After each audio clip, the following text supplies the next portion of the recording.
To measure our ingredients, we'll be needing measuring cup sets. Please do not mix different makes of measuring cup sets. Ensure that you are using one single make of measuring cup set all through, with the spoons as well. We'll be needing a flour sieve. This is what a flour sieve net looks like. This is a locally made one. You can get any nicely made one, maybe the one of plastic in the market. Just tell the seller a flour sieve. And now we are going to preheat our oven before we start mixing our cake.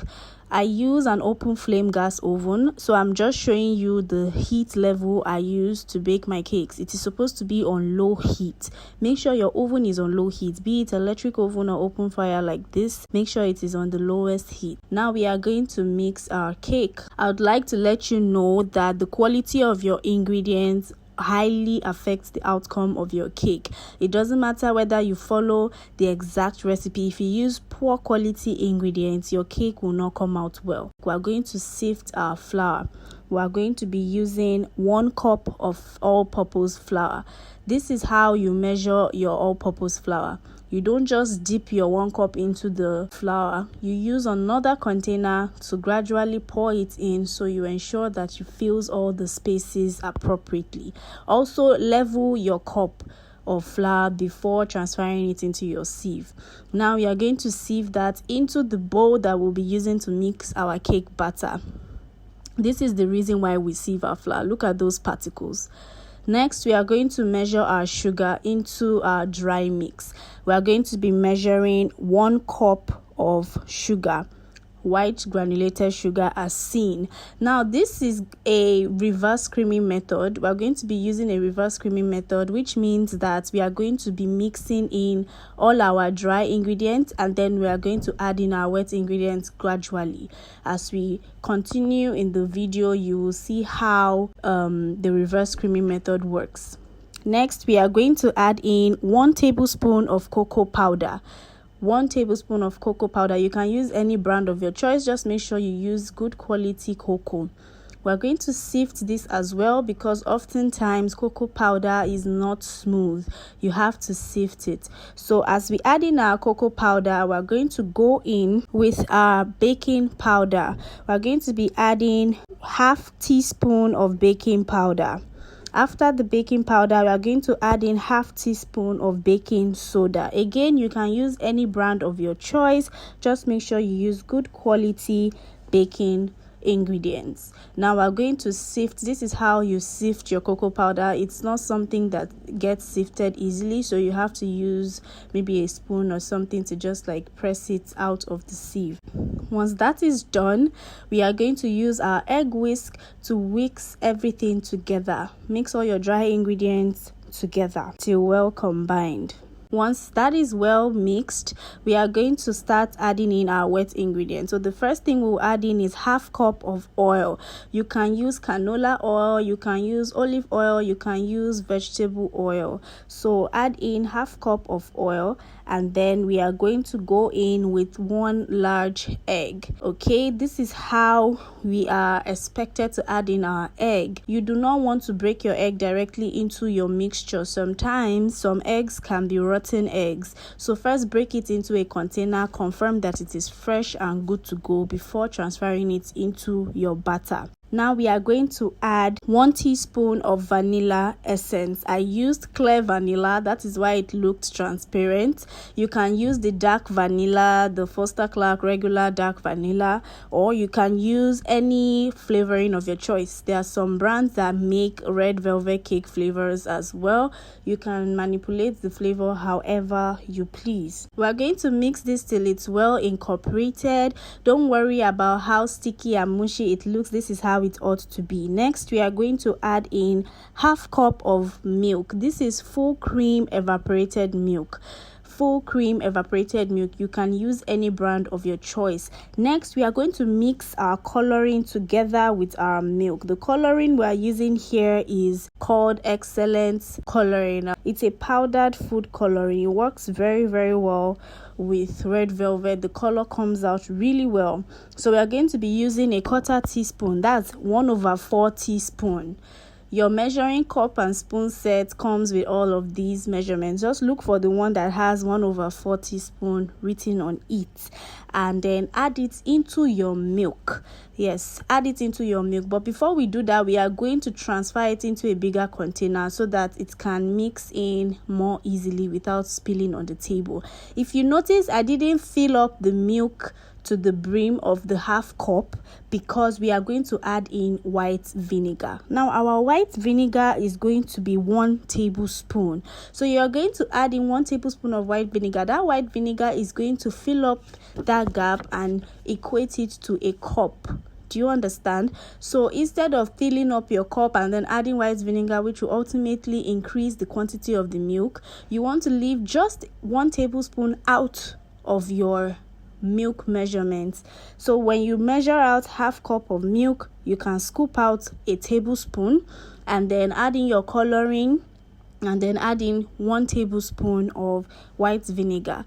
The white vinegar is going to make your milk curdle. Yes, we are making buttermilk. This is called buttermilk. You don't use regular milk for red velvet cake. So if you're not able to get store-bought buttermilk, then you can just add in your white vinegar into your full cream evaporated milk and you have buttermilk. So mix that together till well combined. Don't worry about how this is looking for now. Don't worry about the consistency or the texture.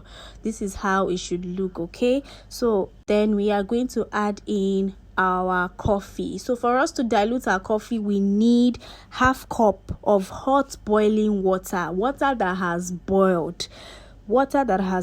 Measure half cup of that and then put in half teaspoon of coffee. Again, this is me transferring the hot water and coffee into a bigger cup measurement so I can stir it more easily. Pour everything into your mixture and mix immediately. Now you don't want to rush and accidentally spill hot water on yourself. Take your time, but make sure you fold it in immediately as seen. You want to do this immediately but gently. Do not overmix your batter. Once you notice that everything is well incorporated and well combined, your red velvet cake batter is ready. This is the consistency you're looking for. It is not one of those cake batters that is usually thick. It is a bit runny, so do not be worried. As long as you follow the measurement correctly, this is what you are going to achieve. Now set your batter aside and let's prepare our baking pan. I used a size 7 baking pan because I wanted a thin layer of cake. You can use a size 6 pan for a thicker layer of cake, or you can double the recipe and use a size 8 pan. This simply means that for every measurement of every ingredient, you multiply it by 2. Where you have half teaspoon, you put 1 teaspoon. Where you have 1 cup, you put 2 cups. Where you have a quarter teaspoon, you put half teaspoon. So whatever it is, you multiply it by 2. That is how you double the recipe to yield more cake batter, and ultimately you can bake that amount of batter in a bigger pan. So this is a size 7 pan. If you pay attention, this is how I grease my pan.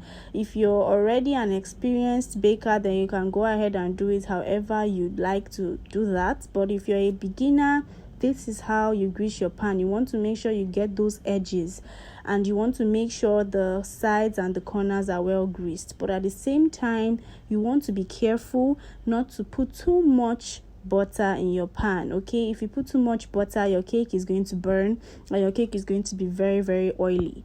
So if you notice, I'm going around it again and scraping the excess butter off of my finger to just remove any excess butter from the pan. Like I said, you do not want to put too much butter in your pan. So this is what we are looking for.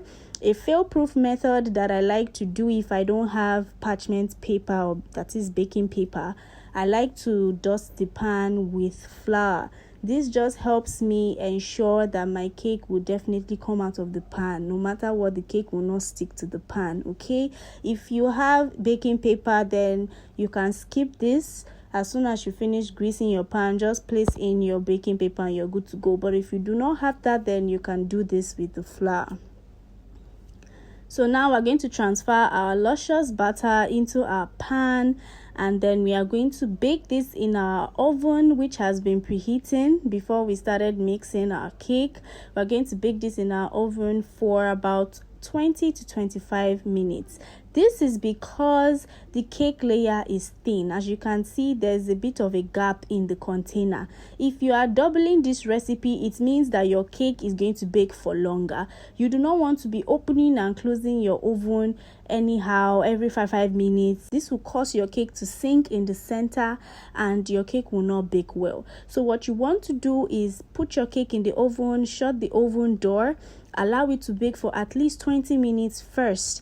The moment you start perceiving the aroma of cake, then you can go to your oven, check through your see-through glass to see how well it's risen. Once you see that the cake is risen and set, then you can open the oven, use your knife or wooden skewer, put it in the center of the cake, and then confirm that it is cooked. If your knife or your skewer comes out of the cake and it is still raw or it sticks, maybe the batter of the cake is still sticking to your knife, that tells you that your cake is not yet ready. Okay, put it back in the oven and allow it to bake. Do not at any point increase the heat of your oven because you want the cake to bake faster.